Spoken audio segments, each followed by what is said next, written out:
shil ka hai nge ti hla kha kanon ko barang o subscribe kanon dil ya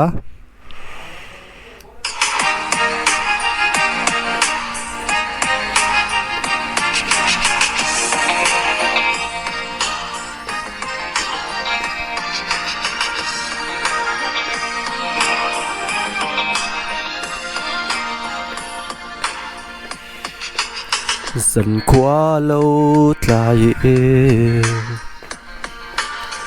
có clear and train xe mà sẽ sắc mel tuần ni reng yom si lâu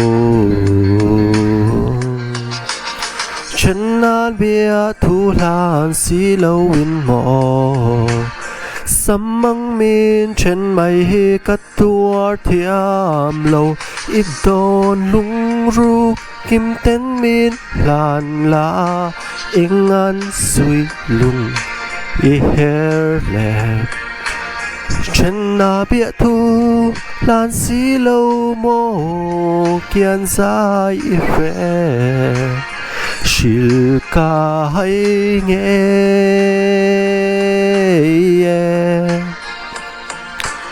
shil ca hay nghe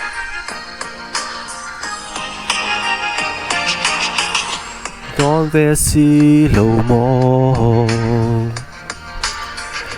riêng cái chân hi tổ thiam har anh an suy lung i her lệ ilung ca thum sâu lâu nghe đốt thun lên vàng em ni suy lung i her ít tôn lung ru kim tên min lần la anh an suy lung i her lệ chân nan bia thu lan si lâu mô kian dài i phê shil ca hay nghe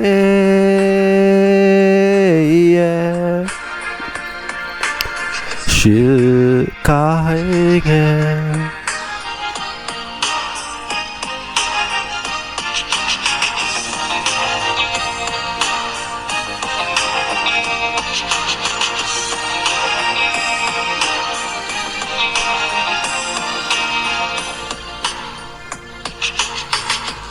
đón về si lâu mô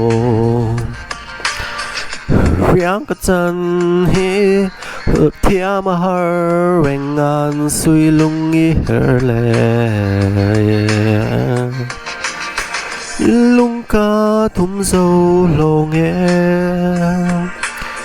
đốt thun lên vàng em đi suy lung i her ít tôn lung ru kim tên min lan la anh an suy lung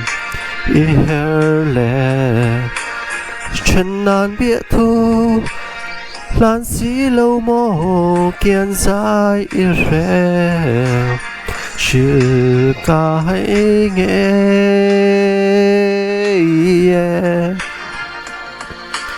shil ca hay nghe yo